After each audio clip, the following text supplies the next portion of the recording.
O ex-presidente Lula está preso, né? Foi uma verdadeira maratona que começou na quinta-feira, quando o juiz Sérgio Moro decretou a prisão e terminou no sábado, né? Com a chegada do helicóptero que levava o petista até a superintendência da PF em Brasília, em Curitiba. Lula se entregou à polícia depois de ficar 2 dias, né? Na sede do Sindicato dos Metalúrgicos do ABC em São Bernardo do Campo. Horas antes de ser preso, fez um discurso aí para militantes, num trio elétrico, e disse que sairia da prisão maior e mais forte, mais verdadeiro, e também e se disse inocente. Lula passou os 2 últimos dias, né, em uma cela de cerca de 15 metros quadrados, uma cela com cama, mesa e banheiro privativo. Ele também conta agora com uma pequena televisão, aliás, disse que assistiu o jogo ontem da final do Campeonato Paulista.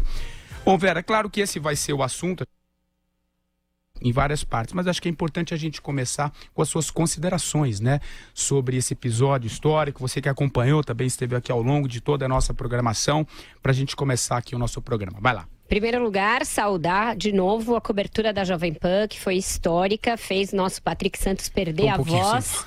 Ficou 14 horas no ar, segurando ali, denunciando as agressões a jornalistas, toda aquela palhaçada. A gente vai falar disso também no programa hoje. Sim, e toda aquela showmissa. Foi realmente uma cobertura extensiva, exaustiva, mas que valeu a pena. Colocou a rádio num novo patamar de jornalismo. Parabéns. Bom, Patrick, a gente viu aí, todo mundo acompanhou, o Brasil parou para acompanhar, parecia mesmo um clima de Copa do Mundo. Eu nunca vi um país tão interessado na política e tão politizado. Eu acho que nem o próprio Lula contava com isso. Ele contava que fosse fazer o seu show lá direto de São Bernardo e que o Brasil fosse embarcar numa comoção pela sua prisão. Isso simplesmente não aconteceu. Aconteceu o oposto. Aqueles que são os seguidores do PT foram a São Bernardo, deram o apoio ao Lula, ficaram na maratona dele, agrediram os jornalistas, entraram numa espécie de transe coletivo lá, Jim Jones, né?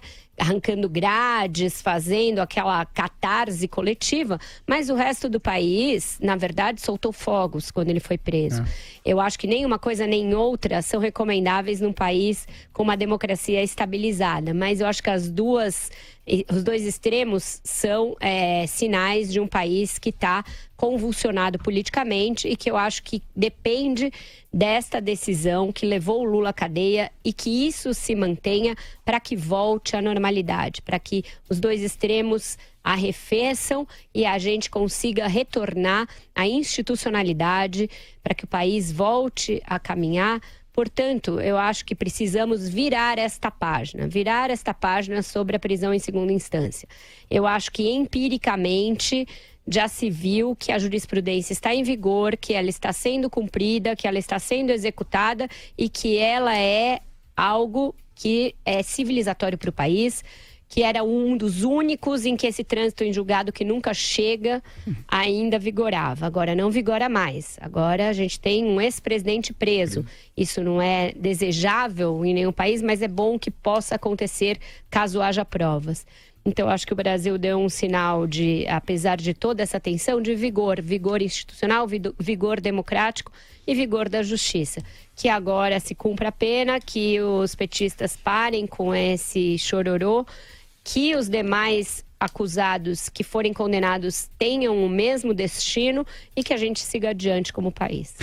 Ô Andreasa, as suas considerações iniciais, né, sobre tudo que envolveu aí a prisão do ex-presidente Lula, você que lá atrás não acreditava muito que isso iria ocorrer, né, mas enfim, eu gostaria de ouvi-lo. Você acha que isso mostra força? Lava Jato continua firme? As suas considerações, vai lá. Durante muito tempo, Patrick Santos, meu caro, eu não acreditei realmente na prisão do Lula. E não terá sido fácil prendê-lo, hein? Vamos deixar isso claro. Quantas e quantas horas, um dia inteiro de espera para que isso acontecesse. É claro que foi um passo importante para o Brasil, uma vez que se respeitou a jurisprudência corrente no Brasil, aquela que autoriza, não obriga, a prisão uma vez havida a condenação em segunda instância.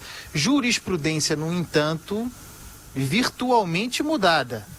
Aí já entrando, porque no Brasil tem de ser assim, já entrando ou dando brecha para insegurança jurídica. Falaremos sobre isso aqui no programa.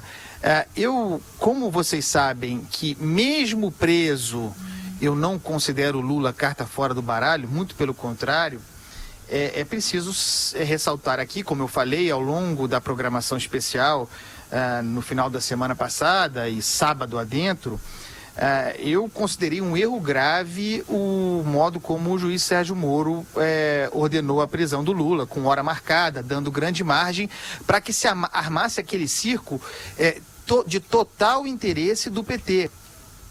Aquele cerco humano, palanque, showmício, discurso, quer dizer, o sujeito com uma ordem de prisão expedida sobre o trio elétrico atacando a justiça, atacando a Polícia Federal, que, no entanto, deixava com que ele ficasse ali ad eternum, como se chegou a supor em determinado momento. Nós mesmos brincávamos, mas com desconfiança de que ele poderia esperar o jogo do Corinthians.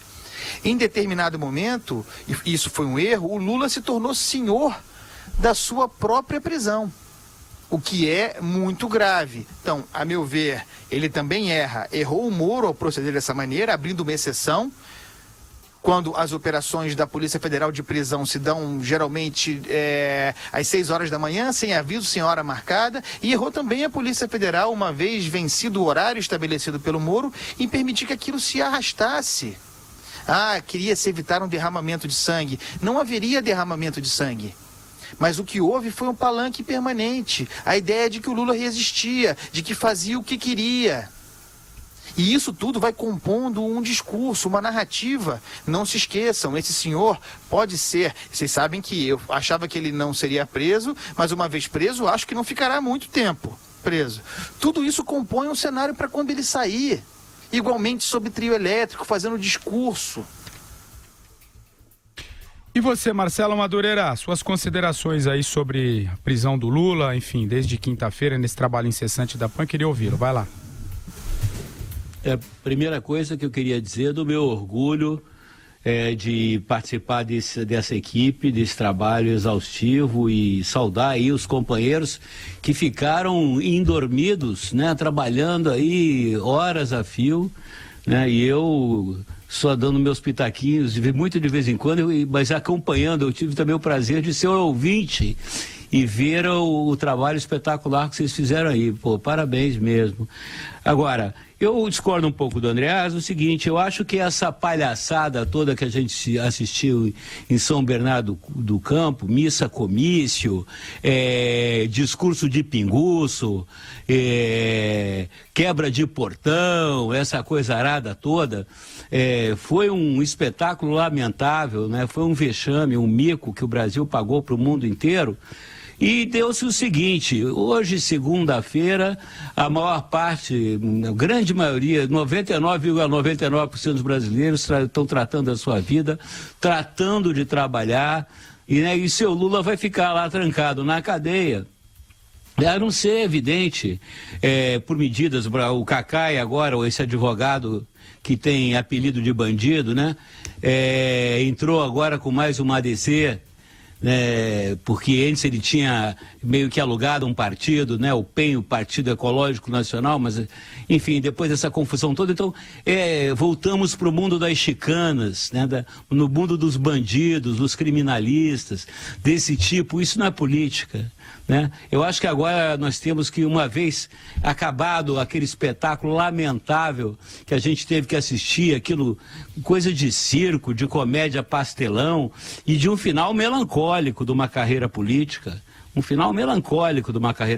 que foi o que nós assistimos de fato, vamos tratar do que importa, que é das eleições de 2018 e da agenda que interessa aos brasileiros. A gente tem que parar de ficar sendo pautado pelo PT, pautado pelo senhor Lula, discutindo se o senhor Lula vai ser solto, vai ser preso, se vai causar comoção nacional. Olha a comoção nacional que está aí. Comoção nenhuma. Hoje ele vai comer arroz, feijão, né, carne assada e suco de laranja. Essa é a notícia que se tem do Lula, entendeu? E vamos agora realmente discutir o que interessa da política. Eu concordo com a Vera, eu nunca vi o nosso povo tão politizado. E já concluindo, o que foi mais interessante é que ele assistiu aquela palhaçada toda e não caiu. E não caiu nesse papo furado dos petistas e do Lula, naquele camarote de 5ª categoria lá, onde só tinha político de 3º ou 4º escalão.